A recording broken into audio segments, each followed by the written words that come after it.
Bye bye bye bye Damle. यावेळी सोनं घेतल्याशिवाय ना मी जाणारच नाही घरात. ए मम्मी, हा कुठे गेली? अगं बाई बाई बाई आली वय आली पुरगी आली ग पुरगी आली. ये अगं कशी आहेस? बरी आहेस काय? हो बरी आहे मी. घरची बरी आहेत का? तू बरी आहेस का? मग आधी तू बरं बसतेस तू. मी इथंच बसणार आहे आता. मला पहिलं सांगते, धोंड्याच्या महिन्याचं काय आणणारच का नाही तू सोनं बिन?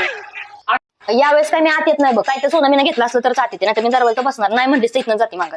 तर तू येणार आहे 4 लाख साठवून ठेवल्यात पुरगी येणार आहे म्हणून. 4 लाख रुपये आता जाते आतमध्ये. बर हे घे पाणी. अगं कुठे गेली पुरगी? 4 लाखात 2-3 तोळ्याचा हार तर नक्कीच येईल बाई. अगं इकडे इकडे. हा बेटा मन में लड्डू फूटा. बरं बस की, काय म्हणत होतीस ती सोन्याचं? अगं मी सगळी तयार केलेली, एवढा मोठा हार बघून आले आणि तो माझ्या मुलीला द्यायचा असं मी ठरवलं होतं. यंदा धोंडा महिना जोरात करायचं का, पण त्याचं काय झालं? मग काय झालं? चल पहिला हार घेऊन येऊ.